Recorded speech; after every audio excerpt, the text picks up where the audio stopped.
Hello, dear students. Welcome to Massive Open Online course English for Mining Engineering, Model 2, Mining Engineering. Last time we studied the history of mining. Right now we start Unit 2, Life Cycle of Mines. It contains the information about 2.1 Prospecting, 2.2 Exploration, 2.3 Development, 2.4 Exploitation, 2.5 Reclamation.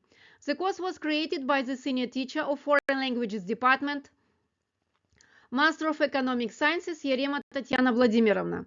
So, life cycle of mines. Modern mining occurs over 5 stages, which constitute the life cycle of a mine. They are listed here and summarized in the following paragraphs: prospecting, exploration, development, exploitation, reclamation. While the principal activities of each stage are distinct, there can be a significant overlap in the tasks comprising the stages as well as the professionals active in the stage. 2.1 Prospecting. The crust of the earth is made of rock and many minerals can be found with a little difficulty.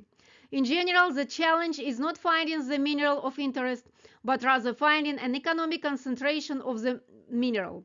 Despite the fact that the minerals are everywhere, it is rarely to find most of them in sufficient concentration to justify the cost of developing a mine and extracting the mineral of interest.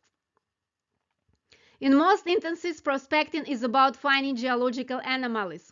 The professionals that lead this first stage of this life cycle are geoscientists, geologists, geochemists, and geophysics.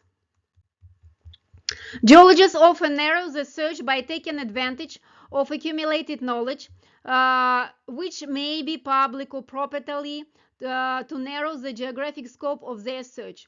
They may use satellite images or aerial mapping technique as they search for promising indicators. Then the search will continue on the ground investigation using surface mapping, structural analysis, and other scientific techniques. In many cases, the expertise of geochemists and geophysics may require to help in the discovery of an ore body. Its potential economic concentration of the target mineral. Geochemists may glean vital clues by analyzing water or soil samples.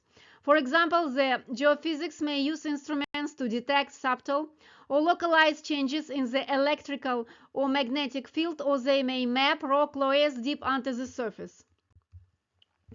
The goal of this team of geoscientists, and indeed the goal of prospecting, is to discover a concentration of the target mineral that has the potential to be mined at a profit.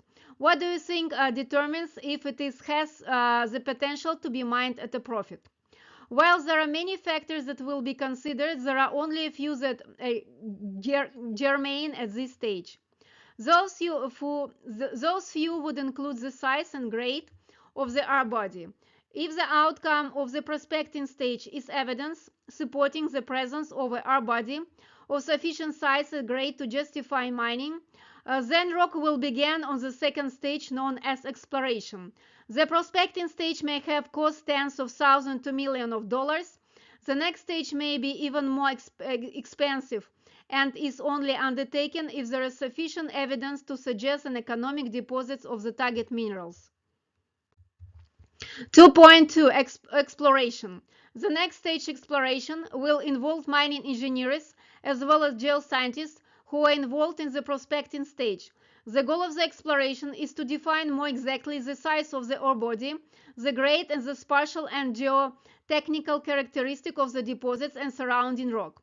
It is useful to think about the exploration as a problem in risk management. The first significant encounter with risk management is in the exploration stage, as the first interest will be to estimate the size of the reserves. So, it's how many tons exist that can be recovered and the quality of the reserve. It's what percentage of the recoverable ton contains the target mineral.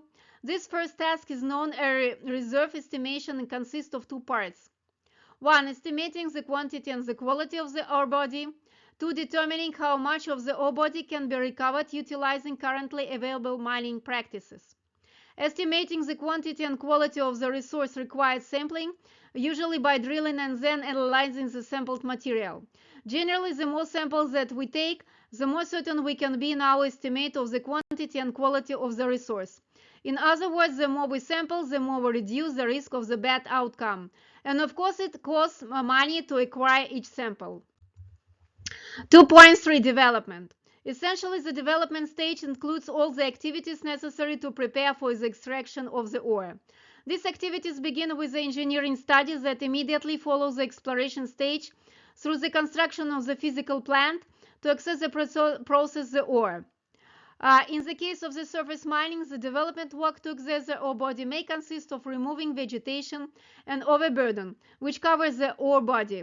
Whereas in the case of the underground mine, the development work will conclude with the construction of the shaft or other means of the connecting the surface with the ore body that is located some distance beneath the surface. 2.4 Exploitation. Exploitation is the process of making fullest and most profitable use of a natural resource. Indeed, the process of extracting the ore from surrounding rock and processing it to make the valuable components available to society is the goal of the exploitation stage.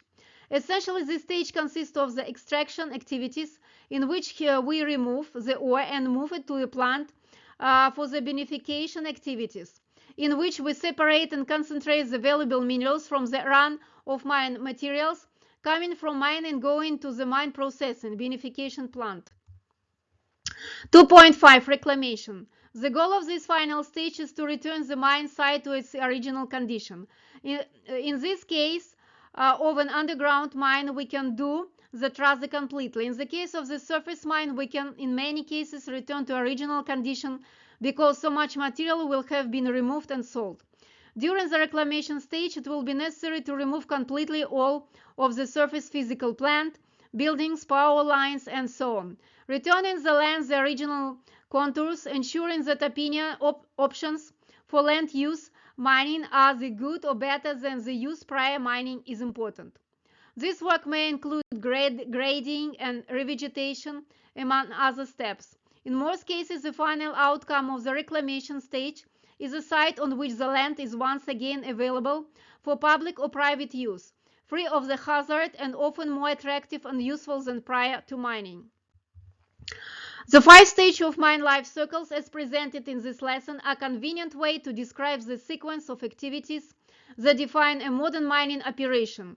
As you have no doubt realized that boundary between each stage is not a creeps as this lesson might have implied.